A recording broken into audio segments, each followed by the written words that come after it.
Hi and welcome back to my channel. My name is Rebecca and today I want to talk about a very important topic, and that is the true cost of things.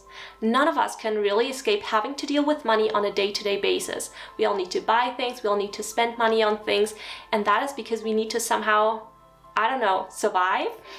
But because spending has become such a natural thing to us, such an automatic habit, that sometimes we just need to stop, think about what we're actually doing, and think about what that purchase would mean to us before we swipe that credit card again and before we click buy again on the internet. So in the next few minutes, I want to share with you some ways on how we can put money into perspective again. Let's start with the true cost of your time. We've become so used to certain amounts of money, like $100 here or $1,000 on that flight or on rent, that we rarely stop to look at it from a perspective of our time. Do you know how much money you make an hour post-tax, because that's the money that you use to buy things? If you make $20 an hour, a new car is not $50,000, it's 2,500 hours of your time, or 357 days of work. If you, however, choose a used car and only spend $20,000 on it, that means you have just saved over half a year of working. Having 2 subscriptions a month, let's say one for music and one for streaming, is about an hour and a half of work.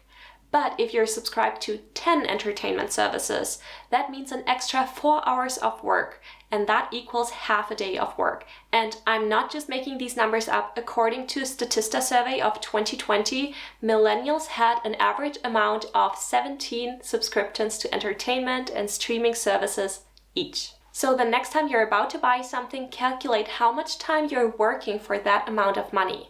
This exercise will be very valuable to determine whether you really want or need something. For things that you love and that bring a lot of value to your life, you're very willing to work a while for them. While on the other hand, thinking about the true cost of your time might help you skip a purchase that you weren't too sure about anyways, or that you just wanted to make to fit in. Remember, your time and energy is worth much more than what other people think about you.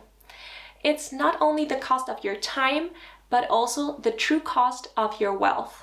Aspiring to live the same lifestyle as a friend, or even worse, a celebrity or influencer, is very harmful for you.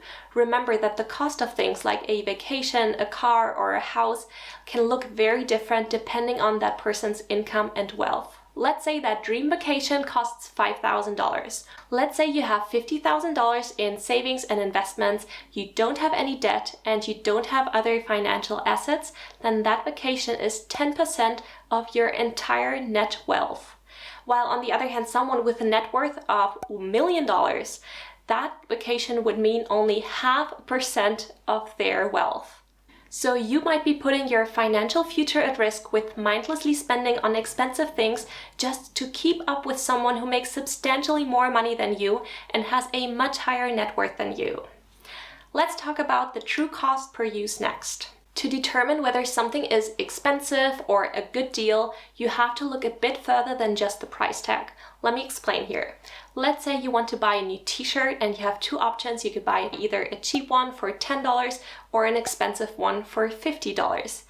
At first glance, it looks like the first one is much better deal because it's only $10. But let's say you wear it and it fits kind of funny, so you only wear it twice, and then after the second time it rips.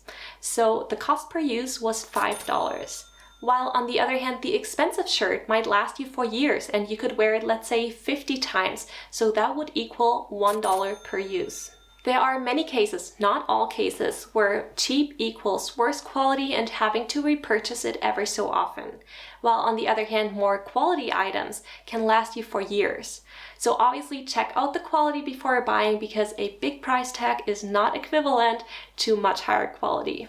Let's look at a second example of cost per use. Let's say you have $250 and you could buy either AirPods Pro or a fancy dress for the next wedding you've been invited to. So let's say the AirPods, you would use them every day from and to work, let's say about 300 days a year. So in the first year alone, the cost per use would be only 83 cents.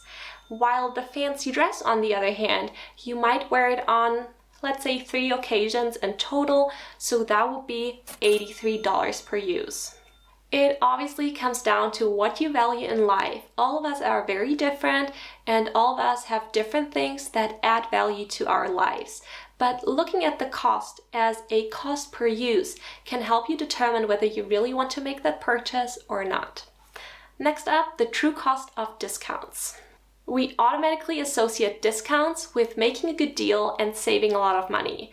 That's psychology, and that's what marketing experts want us to believe. However, a pair of sunglasses that are 50% off might lead you to think you're saving 50% when you're buying them, when in reality you could be saving 100% because you already have 3 pairs of sunglasses at home and you don't need a 4th one.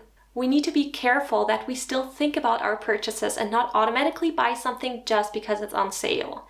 A survey from 2018 has shown that 67% of all consumers made a purchase they were not originally planning to make, just because they found a coupon or because it was on sale. Don't let marketing experts trick you and put your financial future on the line.